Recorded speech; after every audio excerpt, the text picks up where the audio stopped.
callers. Aaron's in Broadmeadows, wants to quickly talk about the sanctions for the victory. Yeah, I think they're the most over-the-top penalty I've ever seen. If you compare them with similar incidents in the AFL, in '96, the fans tore down the goalposts, they lit fires. Essendon North St Kilda didn't get fined $550,000. They weren't giving out 20-year bans. There was another incident a couple of years earlier where the fans invaded the pitch for Ablett Senior's 100th goal, and there was a scuffle between Dani Laidley and a fan. Again, no, North Melbourne wasn't sanctioned or banned or any of that nonsense. To me, if the APL's goal is to scare off investors who want to invest in teams, this is a good way to do it. You'd have to be insane right now to own an A-League team. The fans aren't allowed to protest, and when they do, the clubs get fined. Who on earth would even consider investing in an A-League license? The fans absolutely are furious at the APL, and the APL's response is just to fine and ban people. Well, they did say it was on the back of a number of instances from the Melbourne victory. It isn't just an isolated incident. It is continuing on. But there are ways, Aaron, would you agree there's ways to protest and then there's ways not to do it, and this is maybe crossing the line?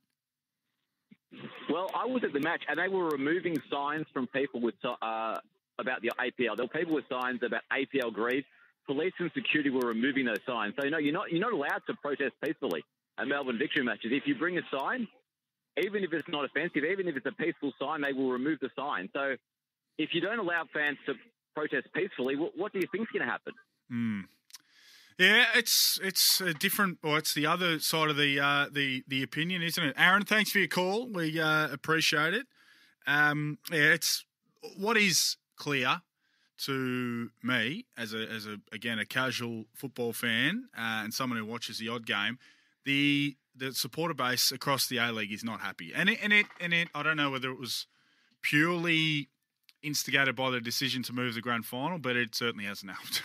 It is brought a lot of the anger to the surface, and so many of the fans and a lot of the league is very much separated at the moment. There are a lot of fractures on the back of that decision. Absolutely, lack of consultation. So there's some work to be done, and the sanctions had to happen. You can't have those things happen because it was world news, and it's not a good look on the league, on the country, on the city, all that.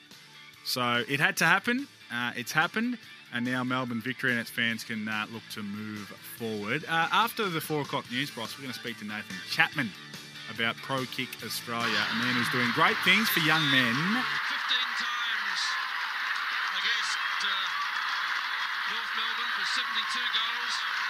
His best was 10 last year in round 14, but he also brought up his ton for the season, the second fastest ever.